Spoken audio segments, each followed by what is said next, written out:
And for the 234th time, we're live.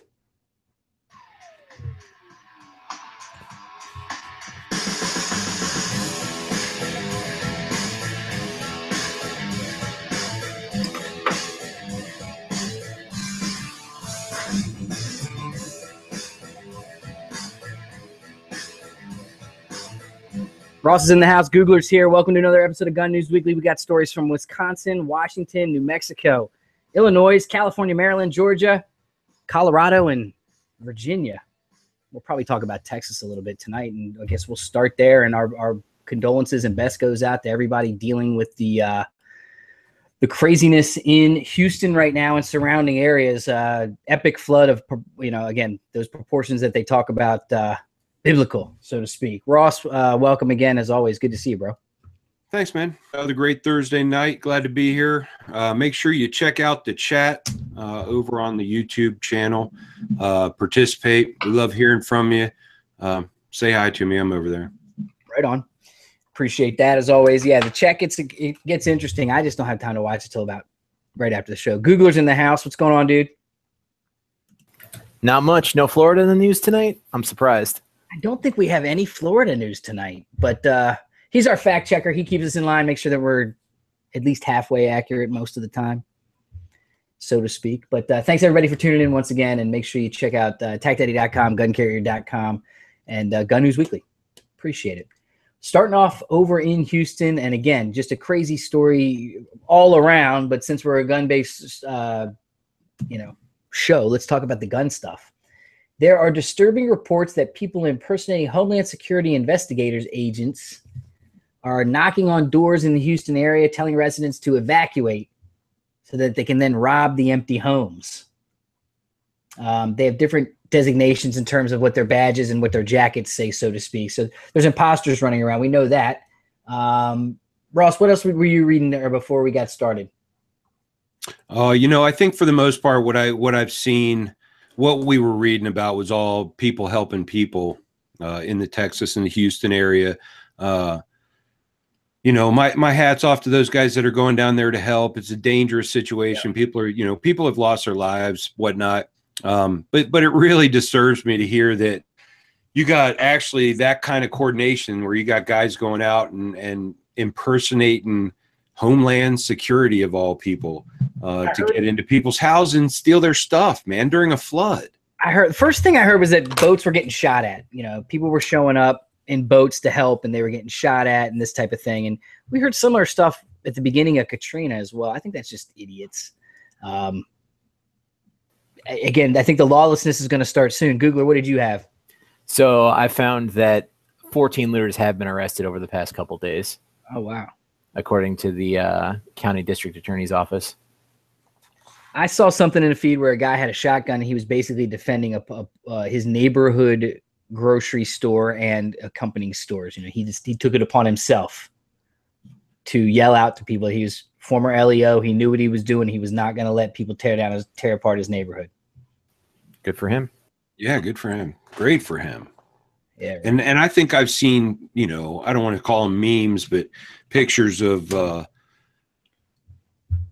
communities down there that are banding together and straight out telling people, you loot, we shoot. Texas is an interesting state. There's a lot of guns there, no doubt about it, and there's definitely a old school cowboy culture. That's kind of known. I had a question. I have a question for the chat too. What would you do? Because it struck me. I said, okay, so let's just say you've got half the guns that a guy like I has. Let's say you've got 5 guns. Let's say you got 3 long guns and a couple pistols. Let's say you're the average gun owner. You buy one, you buy a couple more. And you're in a neighborhood that you think is all great, and then all of a sudden you get the word that you're going to probably need to evacuate, and then all of a sudden you get the word that you have to evacuate. What do you do with those guns? Because I had a couple thought processes, and one of my friends I had this conversation with earlier today, he said, well, that depends. And I said, on what? He said, did you get the right safe when it all started? And what we're talking about is that $2,500 badass, bad to the bone, super thick, even if some looters showed up, unless they're absolute professionals with a forklift, they're not getting your safe, and they're not getting in your safe. Yeah, but what about the water? again, what floor is it on? Where is it? All that kind of stuff. There's issues there. But then my other thought was, okay, so what do? You know, you're going to get evacuated and you have the ability to drive out of town and go to a hotel in some neighboring city that's, you know, again, however many hundred of miles away. You're going to show up to the, you know, in Texas, again, you're going to show up to the hotel with a rack of guns on top of everything else you brought with you. And what about the ammo? You going to bring all your ammo? You hope, you know, honestly, if you think about this, you hope you take well enough care of your guns that they are, you know, cleaned and at least lightly oiled to protect from rust in the first place. And, you know, you figure if this lasts a couple of weeks, they'll probably take a pretty heavy toll. But if you start with something that's already clean, hopefully you end up with something that's salvageable. You know what do you think the number one thing people are going to be looking for when they go looting, Ross?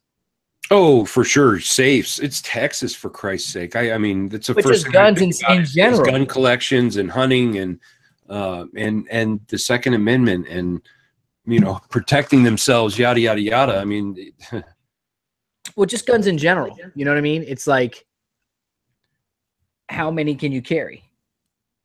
We'll get to Dragon Man in a minute, but you know, how many guns can you carry if you have a lot of guns?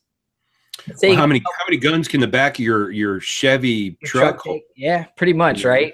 At that point, you're a moving armory. Anyway, something interesting to consider and talk about. Our best goes out to all those family. It's a tragic situation, and again, I don't need to be the guy saying, you know, we're going to do a fund or anything like that. There's so many things going on right now. If you want to donate your time, your money, your energy, your clothes, your diapers.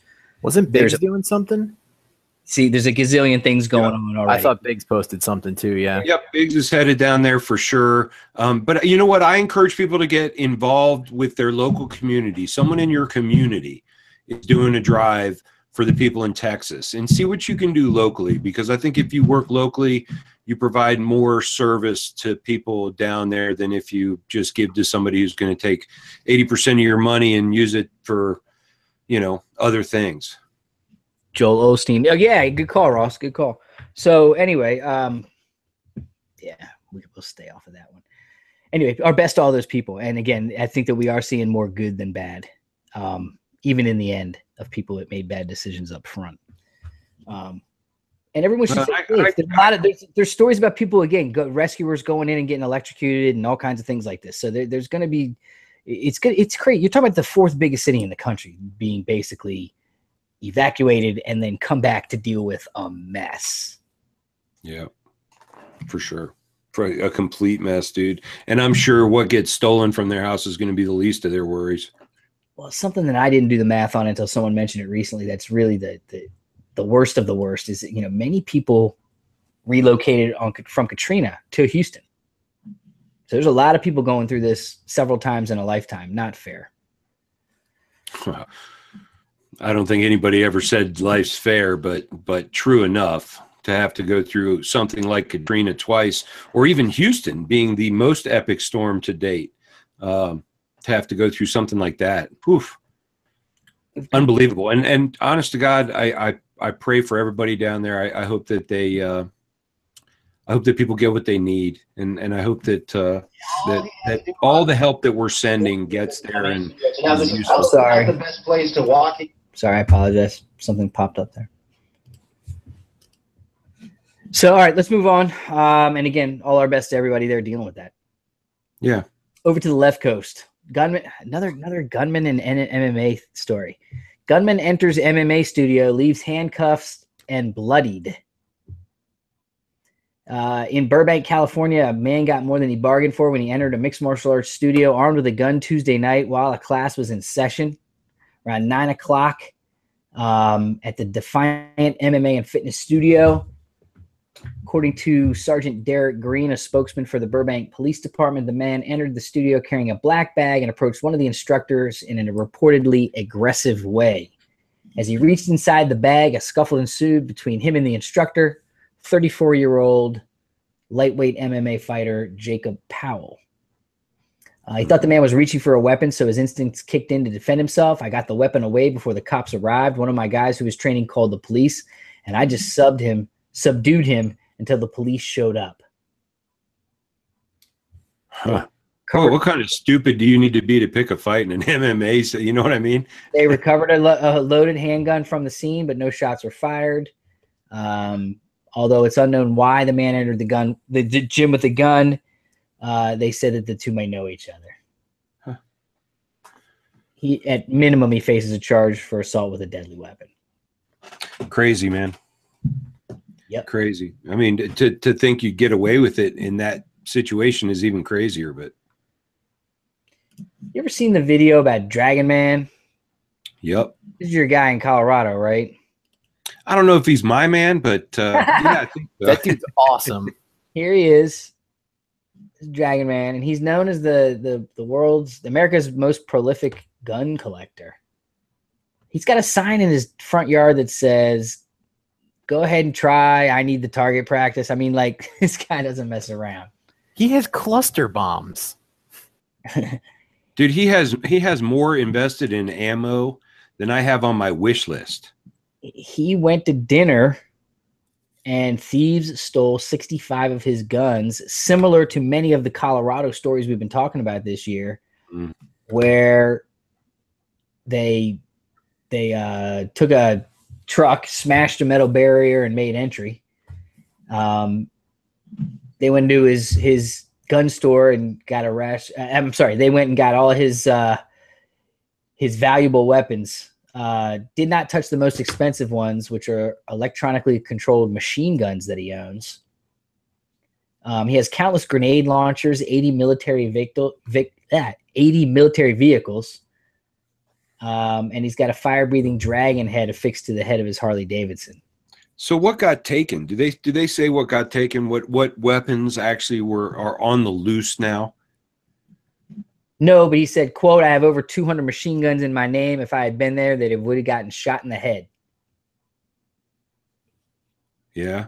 He didn't well, say you that. weren't there, and your shit obviously wasn't locked up. So my question, and boy, I may catch a lot of flack for this one, but should he be held accountable for that, for not keeping those things locked up? I mean, if they were locked up and it's a smash and grab, Ross, when you think about it, if they had to smash the metal barrier and make entry, I mean, that's robbery. You know what I mean? At that point, if he's got him secure and someone's got to go through security to get him, he's not probably liable. That's my guess. God, man, I don't know. I think it gives a lot of fodder for the other side to say, you know, how ridiculous. Look at the flood from just a smash and grab. Look at the flood of weapons into the black market, if you will, or it's certainly into the illegal market. And they don't tell you what they got, but the guy's got everything. So, just short of a tank. They think they're going to get an arrest quickly because they recognize the suspect's vehicle, et cetera, et cetera. So they'll be after him. Check out Breitbart if you want to learn more about that. That's where we got that one. Yeah, very unpopular. I know. I'm sorry. I shouldn't even say it, but it just, I don't know. Gut instinct, right? Just the chat's finally anti-Ross tonight. You turned heel. I don't know if I go that far, but certainly the opinion's not a popular. I wouldn't think that the opinion would be a popular one in the first place. But the question is begged to be asked because they're going to ask it. We might as well at least face it before we have to face it blindly. That's a good call. All right. Here's an incident that happened back in 2013, and there's been a ruling against the officer. And I don't think that we covered this one even back in the day. So let's take a look at this. It's out of Chicago.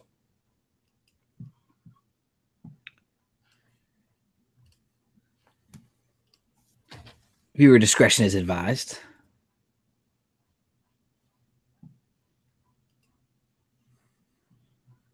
So at this point, there's a couple of different cars involved. All of a sudden, you'll see an officer come into view in just a minute here. Now he's got his gun sideways, gangster style, first of all. Now he's just shooting into the car of black teens.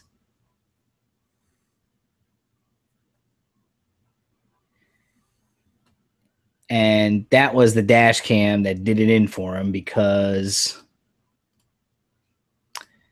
nobody else is shooting. Chicago police officer convicted of federal civil rights violations. He was convicted for using unreasonable force against 2 individuals while on duty. Marco Pirano was convicted on, sorry about that, both counts of deprivation of rights under color of law. He used unreasonable force with his service weapon while on duty as an officer of the Chicago PD on December 22nd, 2013. He fired 16 shots into a vehicle that contained numerous people, wounding 2 individuals who suffered bodily injury as a result of the unreasonable force. Each count of the indictment is punishable. That was back in 2013? Yeah, took that long to get through. He's got a sentence scheduled for his sentencing. He's got a sentencing hearing scheduled for November 20th. So there you go on that one. He was investigated by the FBI. Yeah, I suspect so. I topple the fact that it looks like he's the only one shooting his gun. You couple that with the fact that the climate's going to be very anti-cop. You know what I mean? In Chicago, it's going to be very interesting to see what happens there. But he'll go to jail. He'll be in trouble. Yeah, my guess is he's done.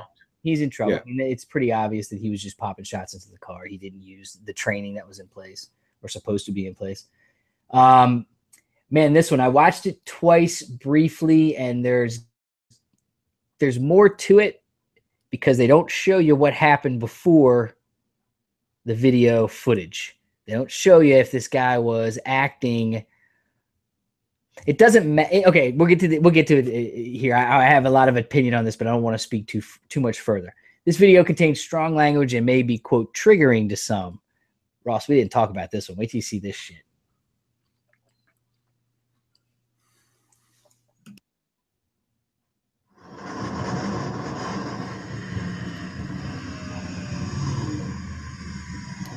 So, guy's on his motorbike, comes to a stop at a stoplight, stop sign behind some other traffic. And wait till you see what happens here. Another, what would you do? How you doing? Oh, shit. What are you doing? What do you mean, what am I doing? What are you? Fucking driver. Hi, why do you have a gun on me? I'm unarmed. I will pull over. I'm unarmed. Take your ID right now. I'm going to take your ID out. You move this bike, I'm gonna dump it. I'm gonna put my bike down. I'm gonna put it. I'm gonna turn it off, and I'm gonna get off. Okay? Is that all right? Can I take my helmet off? ID. I can't hear you very well, sir. Get your ID out, please. I can't hear you very well. Can I turn my vehicle off? Then I'll take it. That's my wallet. Yep. I'm not armed. Right? That's what I'm more worried about. I'm sorry. You have a gun drawn on me, so I'm a little panicked. Police. That's right. When you're driving, you're going to place people at risk at 100 miles an hour plus from the goddamn road. May I please turn my vehicle off and take my helmet off? Absolutely. Thanks. I'm gonna. Yeah, you're good. I got your ID. I'm good now. That's what I wanted. Understand? I'm with the King County Sheriff's Office, okay? You understand that? Forgive me. Like I said, I get nervous and there's a gun on me. Like I'm not. And you know I don't want to be crazy or anything. Like I want to get off. Can I move my vehicle over? It's an arrestable offense, reckless driving. You understand that? Yes. Okay, it means you can go to jail. Yes. And I can impound your bike. You understand that? Okay. You got that, right? Yes. So you cannot drive like that. Why are we driving like that? Because you put me at risk, you put them at risk, everyone. Why? Crazy. Don't know? No answer? I'm going to work. Okay, well. So they proceed to move that situation over. But again, the question is, you're on your motorcycle and a guy comes up and literally that's what you see next. Nah, man, nobody's got a right to do that. No cop's got a right to do that. I think this guy's going to get in trouble. This person has obviously issued some complaints and has this video where at the end he has a bunch of verbiage as well talking about, his opinion on the situation. And again, he says that during this part, his hands were in the air the entire time. He was incredibly nervous, hands in the air. It sounds to me like the cop was like, caught him speeding, dude, and just was like pissed off that he didn't see the fact that he was in an undercover car or something. Isn't that too much though? It is too much, man. It really is. You know, the thing about it is, dude, is that's self-correcting. If you do 100-mile-an-hour down the street too many times, your shit's not going to be around very long. You know what I mean? The cop, yeah, he needs to give you a ticket, but he doesn't have to hunt you down to do it. He follows you till you stop. I don't know. I think it's an overstep. I mean, I'm 100% blue line, man. I believe in those guys. But you know what? Those guys got bad days too. Those guys got shitty night befores with their wives or their kids, or you know what I mean? They got lives, no excuse. Man. That's no excuse. The job is no, it's not an excuse, but that shit happens. Turn that off. That shit happens. It's not an excuse, but it happens. It happens. And that shit affects everybody during their workday. It protocol of approaching a suspect should be followed as it's trained, correct? Agreed. It's unacceptable by any means, but you know, what if that guy doesn't turn to see the flashing lights and just thinks it's some guy that's going to jack him and he's carrying a gun and he decides to say, you know what? You before me. OODA loop, boom. Dude, the fact of the matter is unless the guy sees these, unless the guy is in somehow, it feels like he's in danger of his life approaching this guy on the motorcycle, there's no reason to have his gun out. Agreed. And he should have probably called in some backup units with again, real cars. Because obviously he just had those two little lights in the front. Crazy. And you know, sport bikes don't have like, you know, huge rear view mirrors to look through. You know what I mean? You could go a long way with the noise and the helmet and all that. You go a long way and not hear the cops. All right.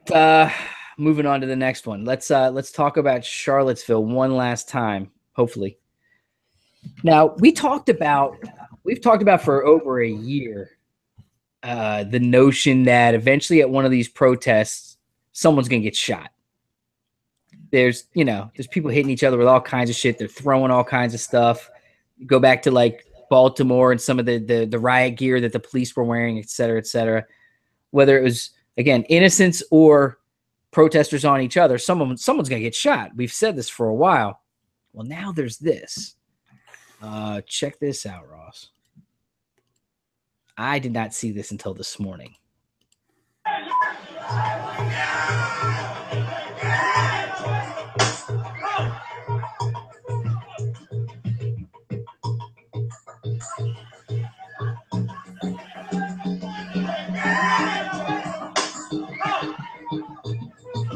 Now, that's definitely loud enough, I think.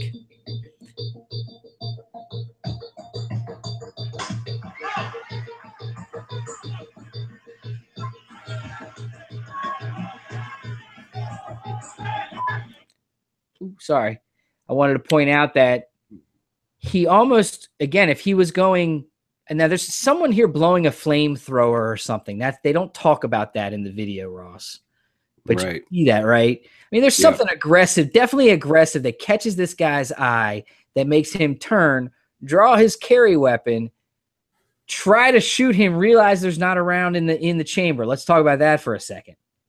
So here's this guy all tactified out with his vest, and he's got his gun on him.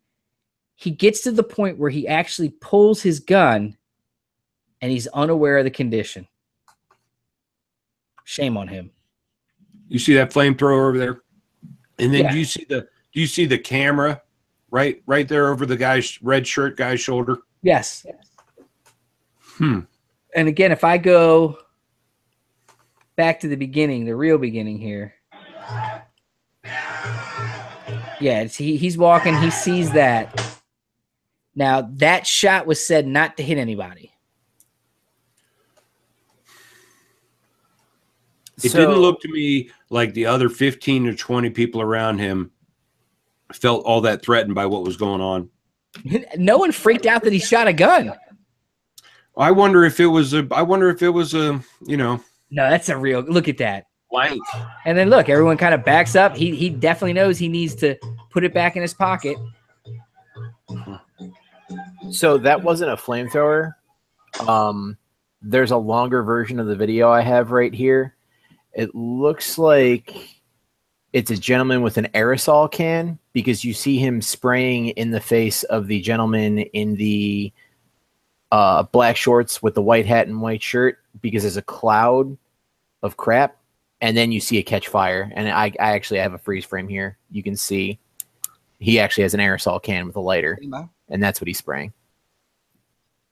At the end of the day, he's going to have to answer for that round, just like every other person in every other situation is going to have to answer for every round they put downrange. Yeah. That's just how it's going to be. And I don't know, you can only, these videos are deceptive because you only see bits and pieces, and you decipher a lot. You imagine a lot of what's there. Ross, that guy wanted to pull the trigger. He wanted to pull the trigger to the point that he racked it again because he thought there was a round in the chamber. He racks it, makes sure that there's a round, and then fires. The fact of the matter is not one of those people around him, except for the dude that's back behind him. Everybody that's walking in that line, none of them seem threatened at all. Did you notice that? Yes. So how big could the threat have been, really? I'm not too sure. But I think, once again, the bottom line is those incidents are going to happen more and more, because last week we said, look at how many people were open carrying and no one got shot, and then all of a sudden there's this. Well, it's funny that the you hear about it and then it happens. You know what I mean? It just seems odd that these things happen almost theatrically. You know what I mean? Like it's ridiculous. I've got a video for you out of South Carolina. A Midlands man is being credited with helping to capture a wanted Kershaw County suspect who they say triggered an hour-long manhunt near Lugoff. Just before 2 p.m. on Tuesday, according to deputies, a 21-year-old suspect, Christopher Kravitz, had been on the run in the area. Charles Belcher said he had gone to visit his girlfriend at her house. She told him that a wanted suspect was in the area. He said he went back to his truck and got his gun, and then he went back inside. Then he went outside to check the property, and he found this guy in the back of an SUV in a carport. He pulled his weapon to order him out of the vehicle, made him get on the ground until the cops got there. The only thing he was worried about is if he had a gun and was going to shoot him. And there is a video from the scene, which is pretty much what I just described, but it's interesting to watch nonetheless. It's short. Did you call them? Did you call them? Yeah, I called them. Oh, okay. They're on their way, sir. They said when you see the officer pull up, you need to put your gun back. Yeah. He's got I swear, I saw you in the road waving. He's got a nice big wheel gun there. And then I saw you back up. I was on the phone with my manager.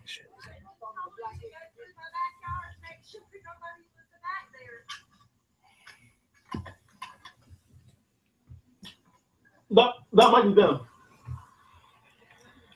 Well, you made it here first, right? Yes, ma'am. But that's I saw you. All right, sir.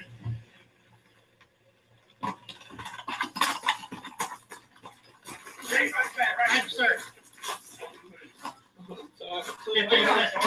I'm scared. Go seven. Please, go seven. I don't feel good. All right, take time. You need an ambulance? Yes. Okay. Good EMS. He doesn't feel good, Ross.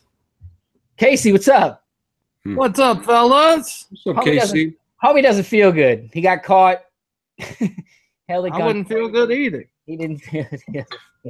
I'd have a tummy ache. How you doing tonight? Good, fellas. A little back to school action. Right on, man. You get him back? Oh, yeah. All right. Everybody's Oh, safe. yeah. Everybody's safe. So anyway, he's in trouble. He's in trouble, and he's been arrested, obviously, thanks to the homeowner who, again, took the matter into his own hands in his neighborhood and made sure that this guy got arrested. So what's your opinion on that? Is that textbook? Is that how you do it? Yeah. Hey, man, if you're going to sweep your own property to make sure that there's not a bad guy out there when the reports are there's a bad guy in the neighborhood, that's on you. Heck yeah. Yeah, but do you hold him like that? Do you zip tie his ass? What do you, I mean, Better than shooting him. yeah, true. Just I think with the funnier thing would be like to have an AR and just be in prone position with it just trained on his head right there, like that close. Just be prone on his ass. I'm tired. I don't want to stand here and fucking hold a gun on at your head for 2 hours while I wait for the cops. How long was it? I don't know. Those cops must have been They well had briefed. helicopters. They had helicopters and bloodhounds involved with the search for this guy. Dude, those cops must have been well briefed on the situation, because guy with a gun and they run right in front of him. They sure did. They didn't tell him to lower it or anything, did they? No, it seems interesting to me. Is this an episode of Cops that's staged? Who knows? Now I'm going to watch. Who knows? But it begs to answer. It begs to question. What? A cop running in front of a citizen with a gun? Now the citizen actually, Ross has brought up a great something to talk about. You're right, Ross. The show is never under an hour. All right, here we go.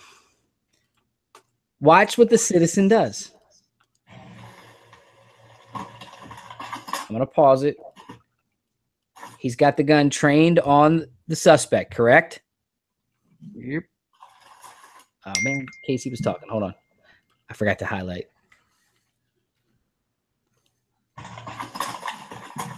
And as the cop goes by, he lowers the gun. Look at that.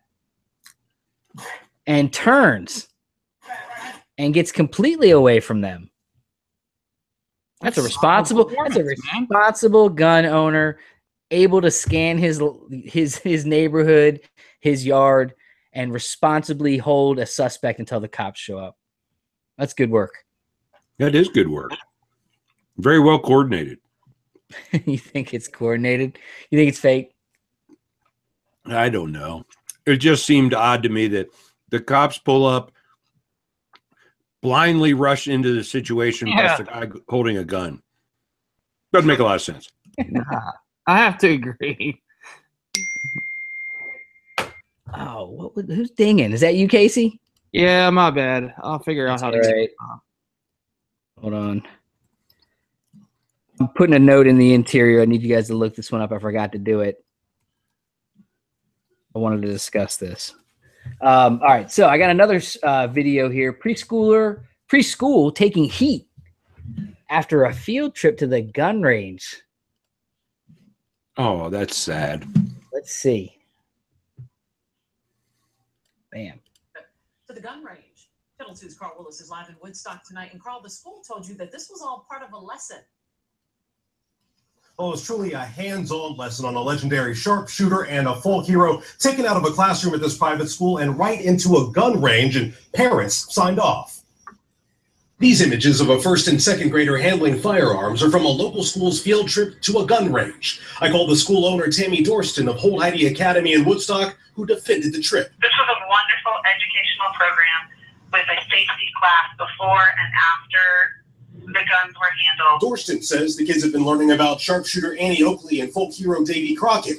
She says gun range high caliber firearms has an 1894 rifle that Oakley would have used. Dorston tells me she decided to give the kids a hand-on lesson, and parents approved. The gun range owner defended the visit, but balked when I called it a field trip. I wouldn't know how to define a field trip. A school sanctioned a group from a school during school hours coming into your store for a lesson. We have had a number of private and homeschool groups come into the store, yes. It was definitely part of our Georgia-approved curriculum. Still, there's been plenty of blowback from local parents and people from across the country. One person called the trip unacceptable, irresponsible, and dangerous. I am fine with everybody having their own opinions, and I'm just so glad that our students were able to have that educational experience.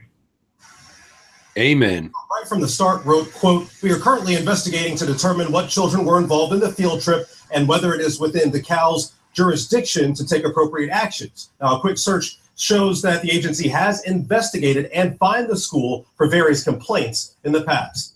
There you go. Ross, take it away.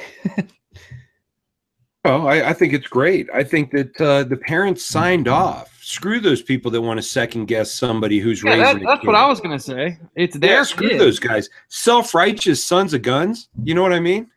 I'm trying not to cuss more. Sons less. of guns?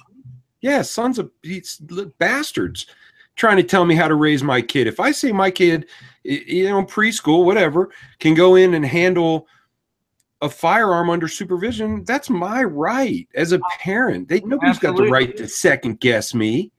Absolutely, brother. I'm pretty sure that the permission slip stated very clearly where they were going and what they were doing. Yeah, and everybody that went, parents were totally cool with it. Everybody else can pack sand. Right? All right. Pack sand. A little bit half past the hour. Appreciate everybody tuning in tonight. Make sure you check out guncarrier.com. Make sure you check out highthreatconcealment.com. Ross, I said I was going to do a break and do a product thing in the middle. Let's do it real quick because I got the wing. Do you know about the wing? A lot of people have a Kydex holster, and they're great. This is Boltaron, not Kydex, I'll point out, but a Kydex style holster with retention. And yes, this is a live gun, but you know, this is the reason I use this. The retention's incredible. It's adjustable. I could do this all day. But not only that, covers the trigger completely. That gun's not going to get fired while I'm handling it right now. But what's really cool about it is, if you think about it, so you got your belt, and your belt loop goes through there, right? This little wing attachment, what it does is it takes it inside the waistband and it just tucks the gun right in that much closer to you instead of sticking out like that. So I'll do a whole video on it at some point, but the wings, and again, high threat concealment, obviously some of the best stuff out there. We really do like with their entire product line. Super quality stuff. But hey, I want to put this out there. If you guys carry appendix, I'm in the market for an appendix carry holster for something around the size of a Glock 19 or maybe a Glock 19. What do you carry, appendix? If you carry appendix, what do you carry and why? And tell me why it's comfortable and tell me why you like it. Because I'd like to know. You know what I mean? Holsters are tough. Unless you're wearing one for a year, you don't know that you love it or you don't. You know what I mean? There's definitely 3 or 4 things you should be looking for in that category for inside the waistband. You want to make sure it's comfortable. You want to make sure it's got retention. You want to make sure there's no risk of it going off. So make sure the trigger's right. And it's got to be comfortable. You know what I mean? You can't have a holster that, you know, digs clean into your backside. You know what I mean? I'm a little too meaty for appendix, but I hear a lot of people like the G code, like the Travis Haley get up appendix. I have heard that in the past as well. I think Ross, maybe the new Nate Squared, the one that's not your stuff is all twist. It's just you just pull. That might be an option for you as well. That's certainly a name you can trust right there, Nate. Dude, they make the most, not the prettiest holsters, but the most comfortable holsters ever. They nailed that on the head. And again, the new ones, they're not, you don't have to twist. It's just retention. Yeah. All right, let's roll. You guys ever heard of something called Let Go? Yeah. Okay. That's funny you say that. Why? Because I was being a butthole yesterday on it. You were doing what? I was just being an ass. A guy listed up a piece of art that, you know, I guess he did it or his child. It was like a barn and a house with a river in between it. And it was literally called River Between Barn and House. And it was like crayons. And the dude was asking 35 grand for it. 35 grand? Yeah. So I sent him a message. I was like, this is a steal. I was like, I got a lotto ticket. And if I hit, I'm buying it. Please don't sell it to anybody else. That's funny. Did you really say that though? Yeah. Oh my God. What, was somebody trying to sell a gun on Let Go or something? No. Atlanta police are investigating a shootout they say began with a seller and a buyer from the online shopping app Let Go in the meeting exchange for a laptop for $100. There's a video. Because of course, if you're going to swap a laptop and shoot someone in your front yard, you might as well videotape it. Absolutely. It's a quick one. Laptop, talkity talk. Looks like a nice neighborhood. Here we go.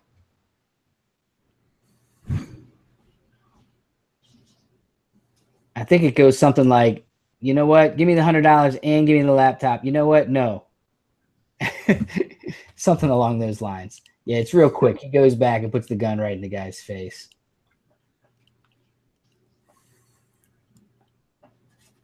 Yeah, there you go. So the people in the car were bringing the laptop. I don't know. It looked at the beginning like that person that has the gun now had the laptop. When you watch it, it looks like they walk up with a laptop. Gotcha. So anyway, that's going on now. It says that the victim told, oh, here we go. We got details. The victim told police that he attempted to grab his gun in self-defense as one of the men fired his weapon, which struck the victim's car. He said he jumped out of the car and began chasing the two men. They both fired their weapons at each other. That don't sound good. But you know, when you're buying seller to seller or buyer to seller like that, you never know what to expect. Stay armed. They recovered the suspect's gun, the laptop, and the victim's money. So the police got everything. Let go. Let go of everything. Let go of your rights, and the cops show up because you've gotten a dumb exchange of goods. Stupid. Yeah, it's just like a little Craigslist. Gotcha. Yeah, I was going to say that stuff has happened on all of the other sites, right? Yeah, sure. Just a person-to-person selling app. They're all the same. Mm-hmm. Yeah, This you're always one's pretty nice, going to find some at the bottom of the barrel there. Yep. Cool. Thanks, Google. I appreciate it. I'm going to bypass that one. TSA on track to seize a record number of guns at checkpoints this year. God, we've been tracking this story for a while, huh? TSA confiscated a loaded gun from a woman's purse at Pittsburgh International. They say the Ruger 380 was detected in the X-ray machine at security. The woman was questioned and issued a summons. Local TSA officers say they found Again, the host of the show got the thing on the left-hand side of the screen I got from Fort Lauderdale to New York by accident one time. That magazine full. 21 guns at checkpoint. Oh, sorry. This year, they found 22 during all of last year. So they've collected 1,800 guns nationally. Cameras are rolling. That's shocking, actually. That's a lot. In the first 6 months, they're at 1,861, where last year a total of 3,391 were from carry-ons. 3,000. It's like 100 a day, right? Well, how many? Last year, a total of 3,391 firearms were seized from airport passengers' carry-on bags. Yeah. That's like 10 a day, dude. 10 a day. I'm sorry. My math sucks. That's why I do this. Yeah, 10 a day. That's crazy still. Yeah. That's a lot, man. I wouldn't think that. It really is. All right, so last weekend, let me pull this one up. There was the NRA Carry Guard Expo in Wisconsin. That's the one we talked about, the NRA's new insurance. Right. So basically they put on an expo with 140 seminars, workshops, courses, etc. This report's from guns.com. They had a seminar with John Lavelle, and he quantified that an AR rifle makes an ideal home defense gun based on low recoil and high firepower round capacity. There is no single correct choice for every person. They talked about pistols, shotguns, etc. They do say that double-aught buck can't be beat. Number two, the NRA and martial arts are not that far removed. Royce Gracie was there. Hoyce Gracie was there. Excuse me, not Royce. Brazilian Jiu-Jitsu expert and UFC fighting champion. Carry Guard attendees are passionate about training. Wait a minute. Why would you take away that from the NRA? What did they do at the NRA that they had a lot of stuff about martial arts are not far removed? I don't understand where they come from with that. That seems. They talked about using force on force again prior to pulling your gun. It makes sense to me. Yeah, I agree. I think you'll see more and more of that. And again, a lot of people train that are in the gun world. It just seems out of 5 things you're going to pull away from the NRA. Hey, this is an opinion of them. Understood. Our attendees are passionate about training, obviously with all the different expos and everything. Our friend John Correa from ASP, Active Self-Protection, was there, Ross, and presented. And he basically put on, and they took away from it, you can be prepared to survive an armed robbery or violent attack. You can, he talked about all the different things that he's seen. If you don't know who John is, he's watched probably more gun-related situation videos than anyone on the planet, if you ask me. They talked about there's more things you can do to make your home more secure. So those were the takeaways. I heard there was a lot of Wisconsin companies there. I heard it was lightly attended. I heard basically you could get through the thing in 20, 30 minutes, the vendors and that kind of stuff. I heard the value was in the seminars. And I'm sure they pushed their Carry Guard left, right, and center. The only thing I learned about Carry Guard that I did not know prior to doing some investigation was that, yeah, you have insurance, but you pay for everything, and they pay you back if you're successful. Ah. Wow. I didn't know that. So you got to have the money up front to hire your lawyers and all that. While you're paying them insurance along the way. Kind of defeats the purpose. If you ask me, but I don't know. Yeah. I guess unless you know you're always going to be involved in a good shoot. Yeah. Right. You know, in the view of a jury and a judge of your peers. Yeah. And in all reality, the likelihood is pretty slim. And you know what I mean? While it's great enough to be prepared, it's slim enough that, these insurance companies could afford to do their thing for the people that they support. You know what I mean? I would just think, but I didn't know that. So Kevin, how does it work then? Because they've got immediate access as needed to supplementary payments. And they talk about instant access to payment for bonds, bail, legal retainer fees, and legal referrals. And then NRA Carry Guard will also provide payment for lawful replacement of your seized firearms, property restoration for your primary residence, loss of earnings while in court, and psychological support. But the devil's in the details of when does that get paid? Okay. Is that... Okay.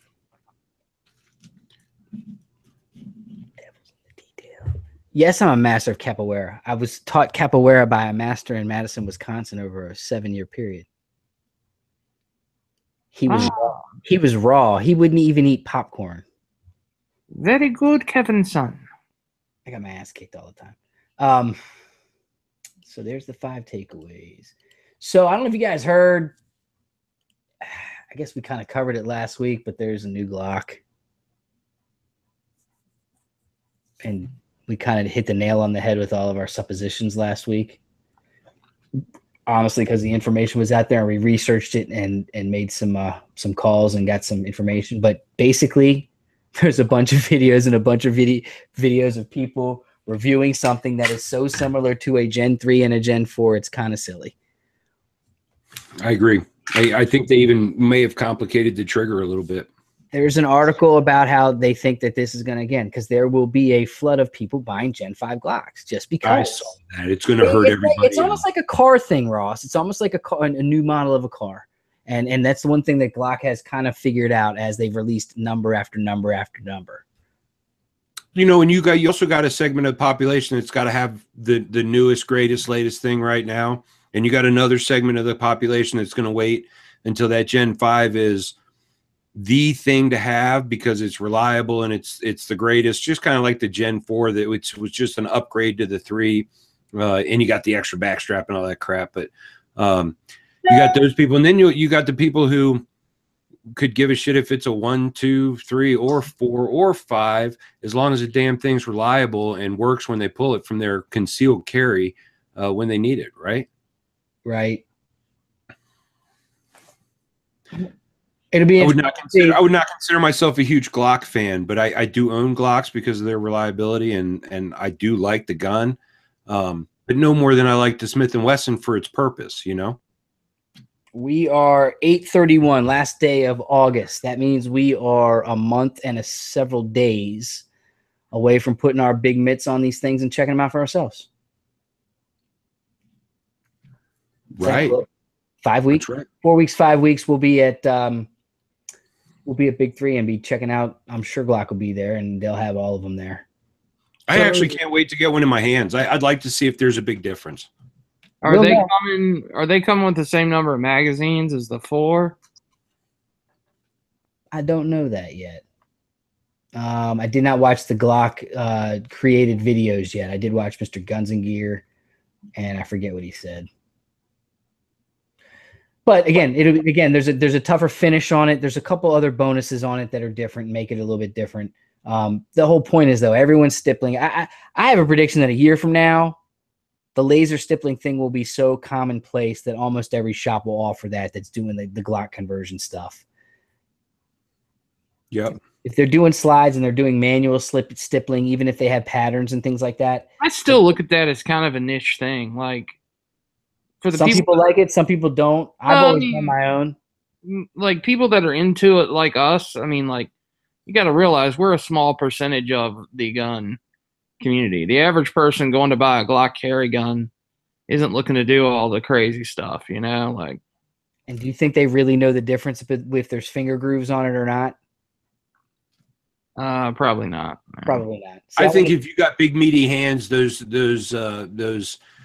indents for the finger are a pain in the ass. They are. I got big meaty hands, my Gen 3. But you know what? I got over it. It's not a big deal. A lot of people, when they, with Gen 3s, they shave them off. Like, I think that's why they did it with the Gen 5, is because everybody was shaving off the finger grooves. I like the finger grooves. I do too now, but I got big hands, man. And you know that you got to have the right size hand to get into that first 19 fits my hand perfect. I mean, you can see it. It just does. I guess that's one of the benefits of having smaller hands. I like the shield too. I like shut up. I like the 27 and the 26s as well. Let's do one more video over on Gun Carrier's Facebook page. If you're not over there, make sure you join us over there. This one is a video about the Black Women's Defense League. They're a pro-gun feminist organization based in Dallas. Let's check this out. It's quick.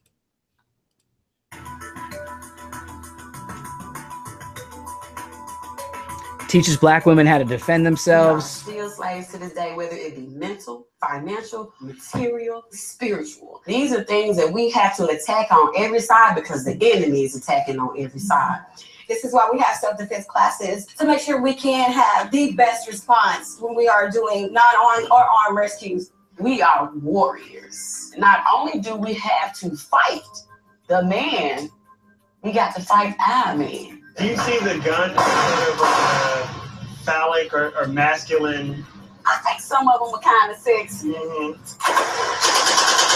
I think it's best to be consistently training on firearms, hand-to-hand combat. You're never good enough.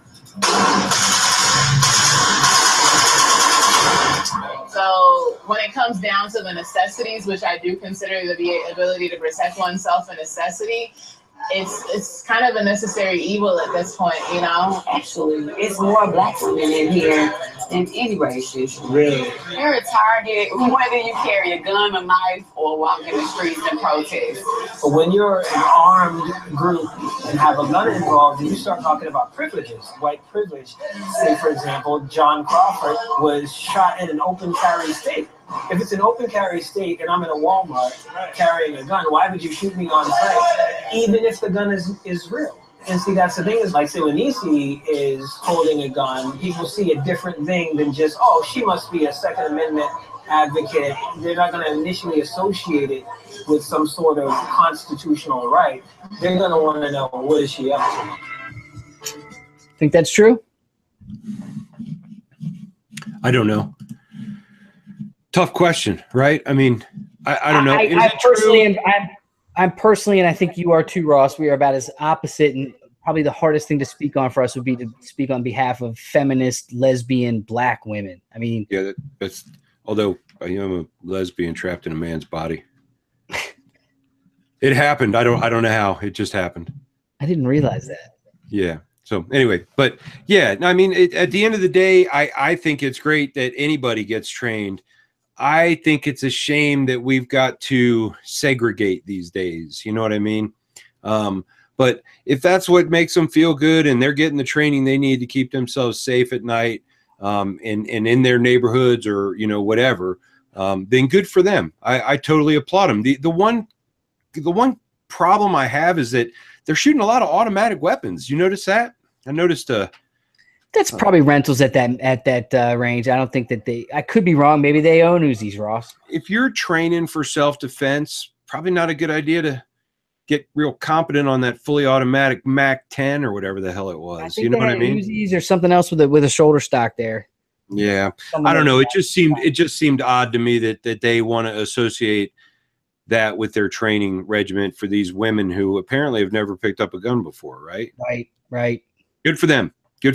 Just agreed. Again, if I support anyone that says I have the right to defend myself. Their situation, they seem a little aggro to me, but so do all kinds of different factions of people and groups that get together and say, we have the right to do this. We're going to do this. We're going to. They mentioned protests. They mentioned armed or unarmed conflicts and protests. At the same time, you have the right to defend yourself. I agree. I would urge great caution. A training class and a gun may get you in trouble in the next protest you're in. You know what I mean? You really need to be, if you're going to carry a gun, you really need to be smitten with the fact that it's a huge responsibility and that you got to keep yourself in check no matter what. You know what I mean? Right. I mean, I want these women. I think it's great that anybody feels empowered to protect their rights, to protect themselves, whatever. But with that comes a great responsibility to your fellow citizens. You know what I mean? They're dependent on you as much as you're dependent on you. True enough. Anyway, ran over. No, it's a good point. It's a very good point. Now, again, something that if we don't bring it up from time to time, I think we kind of lose track of it. But I think that's part of what we are and what we do here. Google, you ready? You're on. Polymer bullets. We don't do segments, but I wanted to talk about these. I wanted to talk about Polycase ammunition. These are the Inceptor self-defense rounds. I'm going to show you there on Facebook and then on YouTube. We first got introduced to these a year ago at Big 3 and shot them. I didn't really know too much about them. I heard the spiel and I understood what the concept was. And recently I got some to actually shoot. Googler, tell us what they are made of and what's cool about them. And I'm going to roll in a little video that I made yesterday where I was shooting them, because I was shooting these steel targets pretty darn close. And that's part of the deal. So apparently they're powdered metal inside of different kinds of polymers and stuff that are injection molded. And they designed them so they would be lightweight. And when they hit a steel target, they're actually going to fragment, and you can get super close to do kind of those, close quarters kind of shoot situations. And apparently on hard steel targets like plates, they have less than 5% of the total weight when the projectile hits and actually fragments, resulting in drastically reduced ricochet chance. And then on softer targets like 10% ballistic gel or soft tissue, the projectile will actually stay together and penetrate the entire way through. The only thing to keep in mind with these particular bullets is because they are polymer, they're significantly lighter. So they scream. The 9mm is rated on box at, standby, 1,540 feet per second. And something like 65 grain, right? It is 65 grain, correct. The 45s are 118 grain. They're going at 1,300. So they're screaming. That's a great self-defense round, too. If you look at the ballistic gel tests on Polycase, you'll see what they do when they hit. We have shot some other very light rounds like that do relatively well, haven't we? Yeah, but not like this. Again, the thing about this, Ross, and I want to get a little more counsel directly from the company first, but I want to see how close they're comfortable shooting steel. I've seen a couple videos where people were shooting very close. How comfortable were you when you were shooting it? You looked pretty close. I watched the videotape very carefully. I went back and watched it, and it looks like what happens is, again, it just all goes straight down, hits the ground. It's, I kind of liken it to frangible ammo. It basically is a super fine frangible Polycase. That's exactly right. And it's like an injection molded plastic with centered metal in it, kind of a mix of the centered metal injection molding process and the plastic injection molding process. But I'll bet you they can keep some really nice tolerances on those. It's pretty wicked looking if you look at it as a round. I mean, it's just I remember seeing those maybe a year and a half ago at Big 3. Yep. So there you go. That's the latest from them. We'll give you more data on that as we perform. But again, in terms of like feeding and shooting, 0 issues, 0. They ran flawless in a couple different guns. So we'll talk about Polycase more in the future, I'm sure. I think that's it, guys. Boom, boom, boom. Yeah, that's it. Did we really burn? We burned through another hour. Another hour and 2 minutes. Appreciate everybody tuning in. See some numbers out there. Appreciate everybody tuning in. Please share this with your friends. Hit the like button, hit the share button, put it up on social media, and that helps us out quite a bit. We don't ask for much, do we, Ross? No. Nope. Never gonna beg. Well, we haven't yet. Never gonna beg. Never gonna go that way. Always gonna be true to those guys. I was just never gonna. Ross is hitting like the disco beat. The remix. God, I feel old. What Is Love was on in the drive home the other night, and I made the girls sit in the car until it was over. What a good dad. Dude, turned it up loud in the garage. They like it. They dig it. So I was like, yeah. All right. Appreciate everybody tuning in, as always. Thanks for your support. Thanks to Frank and everyone who has supported us along the way. You can help us now and hook up your friends at the same time. Go on over to guncarrier.com. Check out these fine folks. How about that? That's a new one. Forgot about all our friends on the back of the clipboard. And we will see you next week. Same time. September, Ross. It's almost football time. What? Yep. Hunting season, you mean? That too. Casey. Yo. Was there any honeys at back to school? Uh-huh. I know all you were doing was scoping. Googler, we'll talk to you next time. The Coug hunters on the prowl. It was a safari. They were everywhere. I was entrenched. I hid in the weeds around the corner by the 200 hole. It's funny. All right, you guys, we'll talk to you next time. Until then, peace Konnichiwa. out. Later.